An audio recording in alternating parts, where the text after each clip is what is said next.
কষ্টের পরে কষ্ট সহ্য করে মা তোমাকে পেটে বহন করেছিল 10 মাস 10 দিন। এরপরে ডেলিভারির যে কষ্টটা, বিজ্ঞান এই শব্দটা নিয়ে গবেষণা চালিয়ে দেখেছে। আমরা যত পুরুষ এখানে বসে আছি, যত শক্তিশালী পুরুষ হোক, মোহাম্মদ আলী কিলে নাম শোনেননি? এই লোকটা পর্যন্ত 45 ইউনিট কষ্ট যদি তাকে দেওয়া হয় মারা যাবে। এর বাইরে আর সহ্য করার ক্ষমতা পুরুষদের শরীরে আল্লাহ দেয়নি। বিজ্ঞান জানাচ্ছে একটা মা যখন সন্তান দুনিয়াতে মুখ দেখাতে ডেলিভারির কষ্টটা সহ্য করে, কমপক্ষে তার কষ্ট হয় 57 ইউনিট। একবারে শরীরের 24টা হাড় ভেঙে গেলে যেমন কষ্ট হয়, আমার এই মুখটা দুনিয়াতে দেখাতে মায়ের ওই কষ্ট হয়েছিল। শুধু এতটুকুই শেষ করেননি, 2 বছর পর্যন্ত আমার মা আমাকে দুধ খাওয়িয়েছেন। এই 3টা বিষয়ের কারণে আল্লাহ পাক জন্মের ক্ষেত্রে যেখানে দিয়েছেন সেখানে বহু বছর মায়ের তারাইব।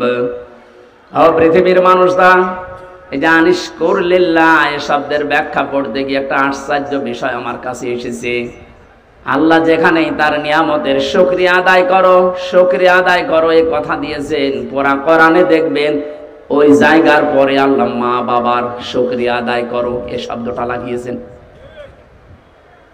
আব্দুল্লাহ ইবনে মাসউদ রাদিয়াল্লাহু তাআলা আনহু থেকে বর্ণিত একটা হাদিস পেয়েছি, আয়াতের ব্যাখ্যায় তাফসিরে হাক্কানিতে পাবেন।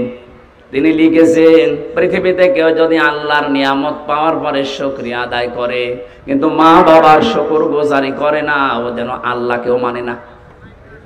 আজ এটা যদি আমাদের দেশে থাকতো তাহলে থানায় অন্তত মা বাবা নিয়ে সন্তানের দায়িত্ব কর্তব্য অবহেলা এরকম কোনো মামলা অভিযোগ ওনাদের কাছে যেত না। আশা করছি একটা খুব ভালোভাবে চেষ্টা করবেন মানার।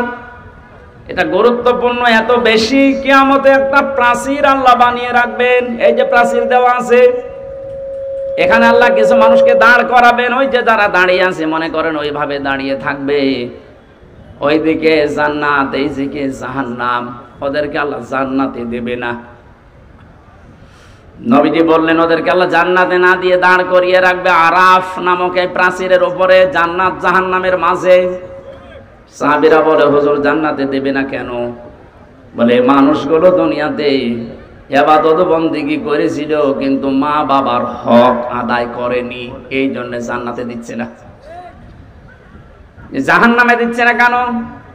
বিশ্ব নবী বলেন জাহান্নামে দেয় না আল্লাহ এই কারণে, এই মানুষগুলো পৃথিবীর ময়দানে আর যাই করুক না কেন দিন কায়েম করা লাগবে, এই চেষ্টা সাধনায় লিপ্ত থাকতো। সূরা সাফের 10 নম্বর আয়াতের তাফসিরে আছে, পৃথিবীতে যারা আল্লাহর দিন কায়েম করা লাগবে এই টেন্ডেন্সি নিয়ে চলে। কায়েম যদি হয় ভালো, না হলে অসুবিধা নেই, কিন্তু এই চেষ্টা করার কারণে আল্লাহ একামতে দিন কায়েম করা এটা ফরজ। এই কারণে আল্লাহ তাদেরকে জাহান্নামে দেবে না। জাহান্নামে না দিলেও তো জান্নাতে দিচ্ছি না যাদের কারণে, যে বিষয়টা যদিও ছোট মনে হচ্ছে এটা কিন্তু অনেক বড় বিষয় আমাদের জন্য। আজকে থেকে সিদ্ধান্ত নেওয়া লাগবে পৃথিবীর কোনো দিন যেন মা বাবার সাথে বিয়াদবি করা, তাদের সাথে তাদের হক নষ্ট করা আমার দ্বারা না হয়। যতই নামাজ রোজা করে পাগড়ি বেঁধে তসবিহ হাতে নিয়ে 24 ঘন্টা জিকির করি না কেন, মা বাবার হক যারা আদায় করেন না, আপনি ওই প্রাচীরে দাঁড়িয়ে থাকবেন, জান্নাতে যেতে পারবেন না। আমি যে নেই থেকে শুরু করেছিলাম,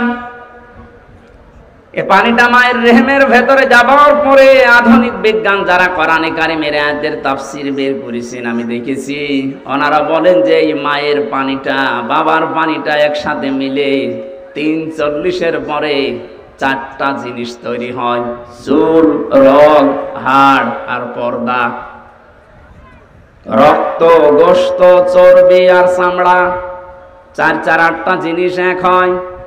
6 মাস যখন আস্তে আস্তে বয়স হয়ে যায় মায়ের পেটের ভেতরে, তখন ক্ষুধার উদ্রেক দেখা দেয়, খাবারের প্রয়োজন হয়। আল্লাহ পাক বলেন আমি যে রব নামটা নিয়েছি এই জন্যে তোমাকে আমি 5টা জিনিস দান করি।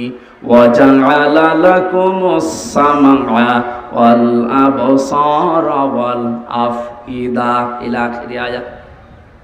শ্রবণ শক্তি, দর্শন শক্তি, বাক শক্তি, আকেল শক্তি আর ঘ্রাণ শক্তি, এই পাঁচটা আমি আল্লাহ দান করি মায়ের। তোমাকে তৈরি করার জন্য ৮ ৫ ১৩টা জিনিস এক হয়ে যায়, তখন আস্তে করে মায়ের পেট থেকে নিয়ে আসার ব্যবস্থা করি। আল্লাহু আখরাজাকুম মিন বুতুনি উম্মাহাতিকুম, মায়ের পেট থেকে বের করার দায়িত্ব আমি আল্লাহর। এখন অধিকাংশ মেয়েরা এই দায়িত্বটা দিয়েছে ডাক্তারকে। এই স্টেজে যারা বসে আছে তাকান তো, এদের একটার মাকেও সিজার করা লিখেছে। এই কথা বলছেন এখন আমি সহজে কয়টা আছে তাকান, একটার মাকেও তো সিজার করা লাগলো না। আর এখন যারা আছে ১০০টার প্রায় ৮০টা সিজার ছাড়া হচ্ছে না। কারণ এই লোকটার মায়ের বিশ্বাস ছিল আল্লাহর উপরে যে পরিমাণ, এখন এদের বিশ্বাস, ওই বিশ্বাসটা দাঁড়িয়েছে ডাক্তারের উপরে। সন্তান পেটে আসতে দেরি, স্বামীকে বারবার নিয়ে চলো কোথায়, ক্লিনিকে। কেন? দেখা লাগবে পেটে, জন্ডিস না লেডিস। 10 মাস 10 দিনে মনে হয় ৪-৫ বার করে আল্ট্রাসাউন্ড করে। বিশ্বাসটা আল্লাহর উপরে একেবারে ছেড়ে দিয়ে করে, ওর মাও করে, বাবাও করে। এমনও শাশুড়ি আছে বলেন না, আমার মেয়ে, আমার জাদুর কষ্ট হবে, সময় হওয়ার আগেই নিয়ে চলো। আল্লাহ বলেন ঠিক আছে যা, সে বীর্য থেকে শুরু করে এ পর্যন্ত নিয়ে আসলাম, এখন আমি বের করার রাস্তা তৈরি করে পারবো না, যা তোরে দিয়ে দিলাম।